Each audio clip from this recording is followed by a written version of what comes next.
Hello student, कैसे हैं आप? आई होप आप सभी अच्छे होंगे। प्यारे बच्चों, आज हम करेंगे कक्षा 8 के हिंदी के पाठ 10 को। इस पाठ का नाम है बच्चों, प्राण जाएं पर वृक्ष ना जाएं। बहुत ही अच्छा पाठ है बच्चों।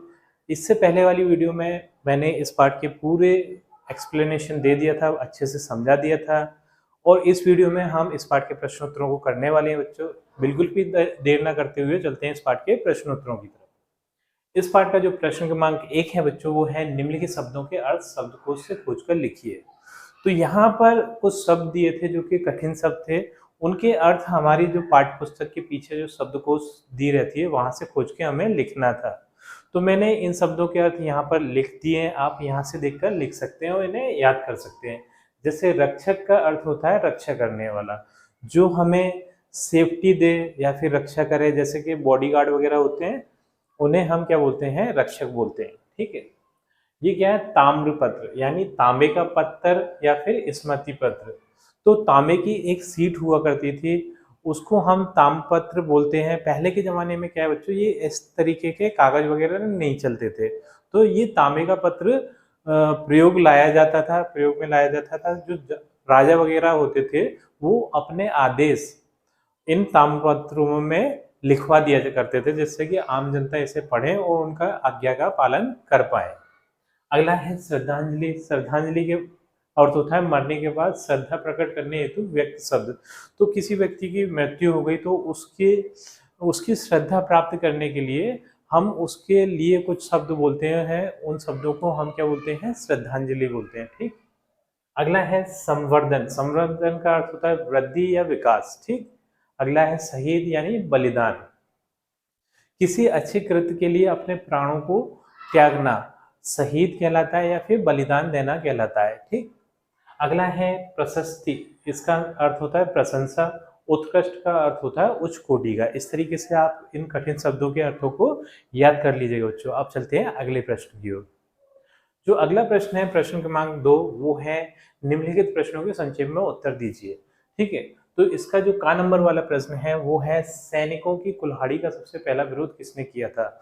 तो जो विश्नोई समाज की एक महिला, महान महिला कहेंगे हम, जिनका नाम क्या था? अमृता देवी विश्नोई। तो सबसे पहले इन्होंने विरोध किया था जब सैनिक उनके विश्नोइयों के गांव में वृक्ष को काटने के लिए आए थे। तो सबसे पहले अमृता देवी बिश्नोई ने इन्होंने विरोध किया था सबसे पहले उन सैनिकों का। ठीक है। तो इस प्रश्न का उत्तर आप लिखेंगे सैनिकों की कुल्हाड़ी का सबसे पहला विरोध एक महिला अमृता देवी बिश्नोई, ठीक है, ध्यान रखिएगा आप, अमृता देवी बिश्नोई ने किया। कुल्हाड़ी चलाना आरंभ किए जाने पर अमृता देवी बिश्नोई ने पेड़ों से लिपट गई। यानी वो पेड़ों से लिपट के बोलने लगी कि ये जो पेड़ हैं इनके हम रक्षक हैं, इन्हें हम नहीं कटने देंगे, चाहे इसमें हमारे प्राण ही क्यों ना चले जाएं।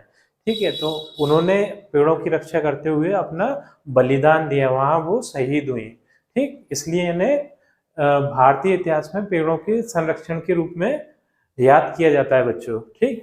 जो खा नंबर वाला प्रश्न है वो है अमृता देवी का नारा क्या था? तो अमृता देवी जी का नारा ये था, सिर साटे पर रुक रहे तो भी सस्तो जान। ये उन्होंने नारा दिया था, सिर साटे पर रुक रहे तो भी सस्तो जान। अगर हमारे प्राण चले भी जाते हैं और पेड़ बच जाएं तो भी ये सौदा महंगा नहीं है। ठीक है। मतलब हम अपने प्राणों को त्याग कर भी पेड़ों की रक्षा करेंगे, उनका ये नारा था। ठीक है। तो इससे आप अच्छे से याद कर लीजिएगा, सिर साटे पर रुक रहे तो भी सस्तो जान। ठीक। तो इस प्रश्न का उत्तर आप लिखिएगा, पेड़ों से लिपटकर वह कहती रही, सिर साटे पर रुक रहे तो भी सस्तो जान। ठीक। यही अमृता देवी का नारा था। ठीक। अगला जो प्रश्न है गा नंबर का, वो है विश्नोई समाज की स्थापना किसने की थी? तो विश्नोई समाज की स्थापना बच्चों सन 1485 ईस्वी में, ये सन आपको याद रखना है, सन 1485 ईस्वी में भगवान जम्बेश्वर ने की थी। किसने की थी? भगवान जम्बेश्वर ने। ठीक है। तो इस प्रश्न का उत्तर आप इस तरीके से लिखेंगे, विश्नोई समाज की स्थापना आज से लगभग 500 वर्ष पहले सन 1485 ईस्वी में भगवान जम्बेश्वर ने की थी। ठीक है। अगर आप ये सन नहीं भी लिखते हैं तो कोई दिक्कत नहीं है, आप इनका नाम याद रखिएगा, भगवान जम्बेश्वर आप लिख दीजिएगा कि विश्नोई समाज की स्थापना आज से लगभग 500 वर्ष पहले भगवान जम्बेश्वर ने की थी। तो इस प्रकार इस प्रश्न का उत्तर आप आसानी से लिख सकते हैं बच्चों। अब देख लेते हैं अगले प्रश्न को। अगला जो प्रश्न है वो है, हिरणों की रक्षा में कौन शहीद हुए थे? तो हिरणों की रक्षा में बच्चों श्री निहाल चंद जी बिश्नोई जी शहीद हुए थे। ठीक है, तो शिकारी हिरणों का शिकार करने के लिए आए थे और उनकी रक्षा में ये श्री निहाल चंद जी बिश्नोई जी शहीद हुए थे। बाद में चलकर इन्हें एक शौर्य चक्र नामक वीरता पुरस्कार भी मिला था, जो कि सिर्फ और सिर्फ सैनिकों को ही मिलता है, सैनिकों के अलावा किसी को नहीं मिलता। लेकिन ये एक गैर सैनिक ऐसे थे जिन्हें कि ये शौर्य चक्र नामक पुरस्कार मिला था बच्चों। ठीक है, इसलिए ये बहुत ज्यादा महत्वपूर्ण हो जाता है। ठीक, रा नंबर का प्रश्न है वो है, राजा ने पेड़ काटने की क्या सजा घोषित की? तो जब महाराज को पता चला कि उनके सैनिकों ने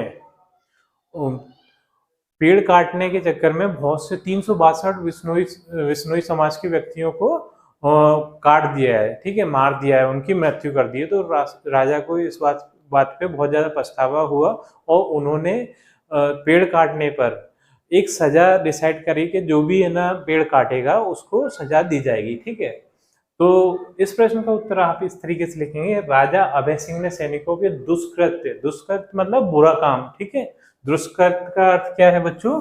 बुरा काम के लिए क्षमा मांगी और ताम्रपत्र पर राजा की आज्ञा को जारी किया। ठीक है, तो उनके बुरे काम पर मतलब जब उन्होंने, राजा को ये पता चला कि उनके सैनिकों ने बहुत सारे बिश्नोई समाज के लोगों को मार दिया है, मृत्यु के घाट उतार दिया है, तो राजा स्वयं वहां आए और बिश्नोई समाज के लोगों से उन्होंने माफी मांगी और ताम्रपत्र पर अपनी एक राजाज्ञा जारी की। वो क्या थी? बिश्नोई गांव में कोई भी पेड़ नहीं काटेगा, यदि काटेगा तो उसे राजदंड का भागी होगा, मतलब उसे सजा दी जाएगी। ठीक है, इस तरीके से आप इस प्रश्न का उत्तर भी कर सकते हैं।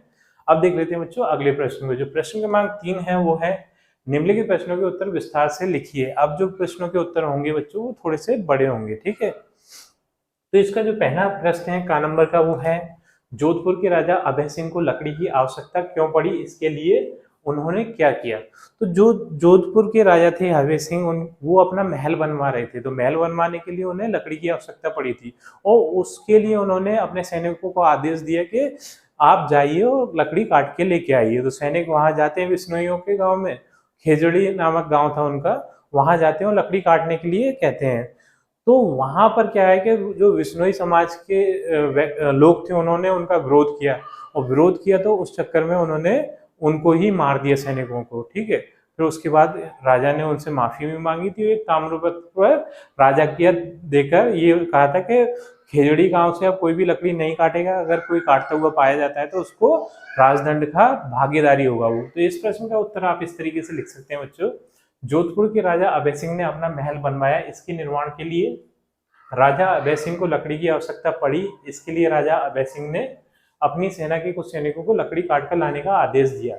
इस तरह राजा के सैनिक जोधपुर के पास खेजड़ी गांव पहुंचे, वहां वे पेड़ काटना चाहते थे। यह गांव बिश्नोइयों का था। बिश्नोइयों ने कहा, हम परंपरा से वनों के रक्षक हैं। ठीक है, मतलब उनकी ये परंपरा है कि वो पेड़ों को नहीं काटते, वो पेड़ों की रक्षा करते हैं, वो पेड़ों का अपना आपको रक्षक मानते हैं। ठीक है, हमारे रहते पेड़ नहीं कट सकते। सैनिकों ने उनके विरोध की अनदेखी की, सैनिकों ने कुल्हाड़ी चला दी। अमृता देवी बिश्नोई नामक महिला पेड़ों से लिपट गई और कहती रही, सिर साटे पर रुक रहे तब भी सस्तो जान, राजा की आज्ञा का पालन करना है, इस भाव से सैनिकों ने अमृता देवी को काट डाला। ठीक है, तो ये एक दुष्कृत्य किया था, सैनिकों ने वहां अपनी बुद्धि का इस्तेमाल नहीं किया कि राजाज्ञा के कारण किसी व्यक्ति को क्यों मारना। ठीक है, जो कि बेगुनाह हो, उसका कोई भी गुनाह ना हो। ठीक, अगला जो प्रश्न है ख नंबर वाला वो है, अमृता देवी वृक्षों की रक्षा और किस प्रकार से कर सकती थी और सोचकर लिखिए। तो वो सैनिकों से आग्रह कर सकती थी कि ना इन पेड़ों को नहीं काटिए, उन्हें समझा सकती थी और राजा के पास जाकर सारी परिस्थिति को बता सकती थी। इस तरीके से भी अमृता देवी पेड़ों की रक्षा कर सकती थी। ठीक है, तो इस प्रश्न का उत्तर आप इस तरीके से लिखिए बच्चों, अमृता देवी वृक्षों की रक्षा के लिए उन्हें काटने से रोकने के लिए सैनिकों से निवेदन कर सकती थी। ठीक है, तथा अपनी बात को राजा के पास जाकर विरोध के रूप में कह सकती थी और पेड़ों के ना काटने के लिए अपनी परंपरा को स्पष्ट रूप से बता सकती थी, जिससे कि राजा समझते और वो आदेश को अपने को ले लेते, बदल देते कि यहाँ से हम पेड़ नहीं काटिए, क्योंकि जो विश्नोई समाज के लोग हैं वो पेड़ों के रक्षक हैं, उस जगह पर उन्हें पेड़ नहीं काटना चाहिए, ऐसा अपने सैनिकों को बोलते। तो वो कहीं और से लकड़ी के प्रबंध कर लेते, या फिर है ना वो अपना महल किसी दूसरी वस्तु से भी बना सकते थे। ठीक है, अगला प्रश्न है, ये है गा नंबर का, अमृता देवी का नारा इस पाठ में किस तरह सार्थक हुआ। तो अमृता देवी, जैसे कि हमें पता है बच्चों की जो पेड़ होते हैं वो हमारे लिए बहुत ज्यादा महत्वपूर्ण होते हैं, बहुत सी चीजें हमें पेड़ों से प्राप्त होती है, यहाँ तक कि मनुष्य जाति का जो जीवन है वो पेड़ों पर ही निर्भर है, क्योंकि जो पेड़ होते हैं वो हमें ऑक्सीजन देते हैं, जो कि बहुत ज्यादा जरूरी है एक व्यक्ति के जीवन के लिए। ठीक है, तो अमृता देवी ने जो नारा दिया था, सिर साटे रुक रहे फिर भी शस्त्र जान, इस तरीके से जो नारा दिया था वो पूरी तरीके से सार्थक है, क्योंकि उन्होंने अपने प्राणों का बलिदान देकर भी पेड़ों की रक्षा की। तो इस प्रश्न का उत्तर आप इस तरीके से लिखेंगे, अमृता देवी का नारा सिर साटे पर रुक रहे तो भी शस्त्र जान सार्थक हो गया। पेड़ों की आवश्यकता हम लोगों को है, पेड़ों को हमारी आवश्यकता नहीं है। मतलब हम सबको पेड़ों की आवश्यकता है, पेड़ों को हमारी आवश्यकता नहीं है। अगर हम नहीं भी रहेंगे तो पेड़ ऐसे के ऐसे जीते रहेंगे। ठीक है, दिन प्रतिदिन बढ़ते प्रदूषण से अपनी रक्षा के लिए हमें पेड़ लगाने होंगे और उनकी रक्षा करनी होगी। अतः अमृता देवी ने अपने प्राणों को देकर भी पेड़ों की रक्षा की, अपने नारे को सार्थक कर दिया। ठीक है, तो अगला जो प्रश्न है बच्चों वो है, राजा अभय सिंह ने पश्चाताप किस प्रकार किया। तो राजा अभय सिंह को तब ये पता चला कि उनके सैनिकों ने एक दुष्कृत्य किया है, तो उन्होंने वहां जाकर विश्नोई लोगों से माफी मांगी और बोला कि खेजड़ी गांव से अब कोई भी वृक्ष नहीं काटेगा, अगर कोई ऐसा करता है तो वो सजा का भागीदारी होगा। तो इस तरीके से जो राजा अभय सिंह थे उन्होंने अपने दुष्कृत्य का पश्चाताप किया। तो इस प्रश्न का उत्तर आप इस तरीके से लिख सकते हैं बच्चों, जब जोधपुर के राजा अभय सिंह को विश्नोई समाज द्वारा किए गए बलिदान संबंधी भीषण घटना का समाचार मिला तो उन्होंने बड़ा दुख हुआ। वे स्वयं खिजड़ी गांव आए, अपनी सेना के द्वारा किए गए दुष्कृत्य के लिए क्षमा मांगी। उन्होंने ताम्रपत्र जारी किया, उसमें राजाज्ञा जारी की गई कि विश्नोई गांव में कोई पेड़ नहीं काटेगा, यदि काटेगा तो राजदंड का भागी होगा। इस प्रकार राजा के द्वारा निर्णय लिया गया और पश्चाताप किया गया। ठीक है, अगला प्रश्न है बच्चों वो है, अमृता देवी व अन्य शहीदों से आपको क्या प्रेरणा मिलती है। तो हमें ये प्रेरणा मिलती है बच्चों कि हमें पेड़ों की रक्षा करना है, यदि कहीं पेड़ कट गए हैं तो उनकी जगह पे नए पेड़ रोपना है, और जीव जंतुओं की भी रक्षा करना है, उनके प्रति दया भावना रखना है। अगर हम ऐसा सब कुछ करते हैं तो ये ही हमारे लिए सच्ची श्रद्धा होगी उन शहीदों के लिए। ठीक है, सच्ची श्रद्धांजलि होगी उन शहीदों के लिए जिन्होंने की पेड़ों की रक्षा के लिए और जीव जंतुओं की रक्षा के लिए अपने प्राणों का बलिदान दे दिया। ठीक है, तो इस प्रश्न का उत्तर आप इस तरीके से लिखेंगे बच्चों, अमृता देवी व अन्य शहीदों से यह प्रेरणा मिलती है कि हमें पर्यावरण की सुरक्षा के लिए वृक्षों और वनों को पूर्ण सुरक्षा देनी चाहिए, उनके संवर्धन और विकास में रुचि लेनी चाहिए, वन्य जीवों की सुरक्षा और उनकी प्रजातियों का विकास करना चाहिए। प्रत्येक राज्य सरकार को वृक्षारोपण और वन संपदा के विकास और सुरक्षा के लिए अपनी ओर से प्रोत्साहन पुरस्कार घोषित किए जाने चाहिए। ग्राम पंचायतों को भी वृक्षों का आरोपण करने के अभियान चलाना चाहिए। ठीक है, इस तरीके से हमको ये प्रेरणा मिलती है बच्चों। ठीक है, अब जो अगला प्रश्न है वो है प्रश्न क्रमांक 4, सही विकल्प चुनिए। तो यहाँ पर हमसे एक प्रश्न पूछा जाएगा, उसके 4 विकल्प होंगे, उसमें से जो सही विकल्प होगा वही हमारा उत्तर होगा। तो देख लेते हैं, इसका जो पहला प्रश्न है वो है, विश्नोई समाज के नियम मुख्यतः आधारित हैं। तो वो किस चीज पे आधारित हैं? विश्नोई समाज के मुख्यतः 29 नियम है, 29 नियम है, 29 रूल्स हैं। ठीक है, वो किस चीज पे आधारित है, उनका बेस क्या है? तो जो आ नंबर का विकल्प है वो है प्रकृति के पोषण पर, समाज की परंपरा पर, धर्म की मान्यता पर, जीव जंतुओं के प्रति करुणा पर, इन सबके सम्मिलित प्रभाव वाली प्रथा पर। मतलब इन सभी चीजों पर उनके जो नियम हैं वो आधारित हैं। ठीक है, जो 29 नियम है उसमें ये सारी चीजें आ जाती हैं। तो जो हमारा ऊ नंबर वाला विकल्प है वो सही हो जाएगा, ये है इन सबके सम्मिलित प्रभाव वाली प्रथा पर। तो यही हमारा उत्तर हो जाएगा बच्चों। ठीक है, अगला देख लेते हैं प्रश्न, वो है खा नंबर वाला, ये है मध्य प्रदेश सरकार किसके नाम पर 2 व्यक्तित्व पुरस्कार देती है? तो जो मध्य प्रदेश सरकार जो 2 व्यक्तित्व पुरस्कार देती है वो देती है अमृता देवी बिश्नोई जी के नाम पर, इनके नाम पर, क्योंकि इन्होंने अपना बहुत बड़ा बलिदान दिया था पेड़ों की रक्षा के लिए। इस कारण इनके नाम पर 2 व्यक्तित्व पुरस्कार दिए जाते हैं जो कि 50-50 हजार राशि के होते हैं। ठीक है, जो अगला प्रश्न है वो है ग नंबर का, वृक्ष का पर्यायवाची शब्द है, तो वृक्ष का पर्यायवाची शब्द होता है तरु। ये हमारा उत्तर हो जाएगा। अगला प्रश्न है वो है अमृता देवी के साथ शहीद बिश्नोइयों की संख्या थी। तो जैसा कि मैंने प्रश्नों के उत्तर में भी आपको बताया था बच्चों कि अमृता देवी के साथ 362 बिश्नोई समाज के लोगों के शहीद हुए थे। तो इस प्रश्न का उत्तर हो जाएगा 362, आ नंबर का 362। ठीक है, जो ला नंबर वाला प्रश्न है वो है श्री निहाल चंद बिश्नोई को भारत सरकार ने सम्मानित किया है। तो जैसा कि मैंने प्रश्नों के उत्तर में भी बताया था कि इन्हें शौर्य चक्र नामक पुरस्कार मिला है। ठीक है, तो इन्हें इसका उत्तर हो जाएगा शौर्य चक्र से।